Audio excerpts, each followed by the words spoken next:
Timeless 106.1 FM KFFB. This is Bob Connell. Senator Boozman is with us right now. And Senator, I love when we travel around because one thing that I love that you do, that's you're a champion for veterans. And I can say that because I have been with you in so many different places. But today is very special. We got veteran-owned businesses. We are. And as you know, Bob, we've got many veterans in the state of Arkansas. We're so proud of that, so proud of their sacrifice in the service, and always dealing with veterans. You always have to remember, whatever we're dealing with them, these aren't give me, these are earned benefits, which we as a nation very much appreciate their service and sacrifice. You know, I've got Chris and Lee Powers here, and I guess we'll start. Lee, you're the attorney, and I love the way your husband says it's great to have an attorney in the family, but that's your business that you started here. And AV-COR is a business, it's a woman-led business, but also it's veterans. Tell us about your background of being a veteran. So I started out as a judge advocate in the U.S. Air Force Reserve.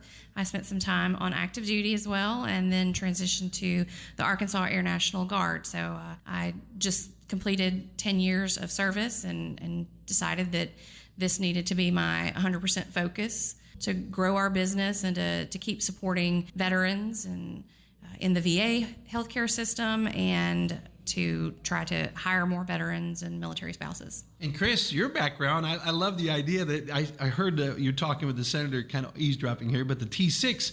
As far as my experience in the Air Force, I flew T6s as an instructor pilot.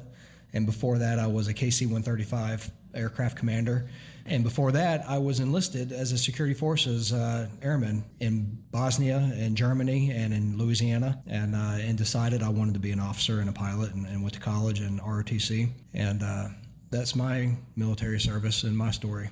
You know, and then we look at this, Senator. I mean, this is where they started a veterans business, which is amazing, and I'd like to find out more about that. Yeah, you all have had such a varied career in the military and serving in all three components, and then you as a pilot. One day you're a pilot, and the next day you're building things for the VA, building things at places like Judge Parker's courtroom, the Park Service. How did you make the transition? So when we moved to Little Rock, we came here because of Lee's assignment in the Air Force at the Air Base. And I was flipping houses and flying freight and got tired of living in a hotel 2 to 3 weeks out of the month. And I said, there's got to be more to life than this. And so we looked into these opportunities. I had some experience flipping houses and in real estate. And I have bigger dreams than just being a pilot. And Lee and I were a really good team, and we wanted to do something to support veterans and also do something different. And so we started AV-COR Construction, and AV-COR Construction stands for American Veteran Corporation. It's not about us. That's why we didn't name it after our personal name. It's about supporting veterans, supporting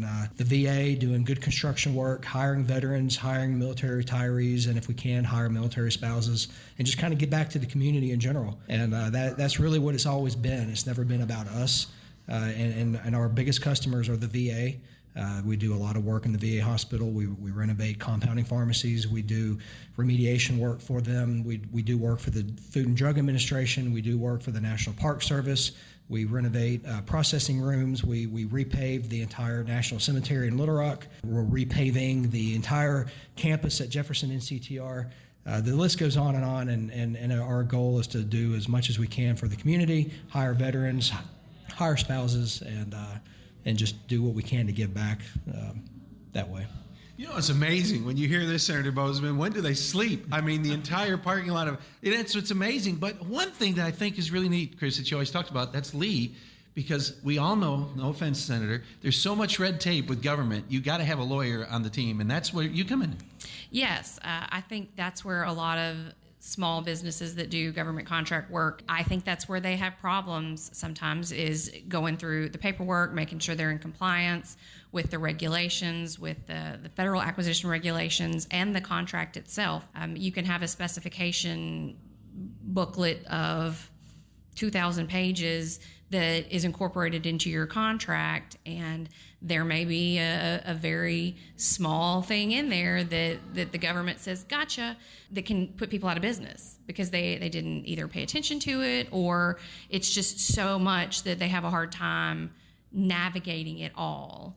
I like to say that I want to be a good steward of the taxpayers' money. I like to hold our team accountable to make sure that we do what we're supposed to do in compliance with the contract and the regulations, but also hold the government representatives accountable to make sure they hold up their end of the bargain. Because if we both don't do that, then all we've done is waste money. You know, Senator, that's one thing that you always talked about, being a champion of veterans, but you know there's some problems with just the paperwork, and it's simple problems that we've even heard during our discussions earlier today. Well, there is too much paperwork, and that's really the value about getting out and visiting with our veterans that are doing such a great job. They served in the military, and now they're serving the community and country in a different way and doing just an excellent job. But they've given us some really good ideas, myself, my staff, how we can streamline. And the value in that is you get things done quicker, and then also you save the taxpayers money. You know, the regulatory atmosphere, if we can reduce that, not cutting corners about getting things done right, but just making it such where things are streamlined, where you're much more efficient in that, really will save the government and thus the taxpayers a great deal of money. Well, Chris and Lee, thank you so much for your service. And if someone wants to contact you guys, being a veteran-led organization, how do they go about that? Well, they can go to our website. It's www.avcor, and that's A-V as in Victor, COR-USA.com, or they can find us on Facebook or LinkedIn. I think those are probably the best ways to reach us. All right, well, thanks for joining us here for Open Mic. Thank you. Thank you. Thank you, as always, for having me.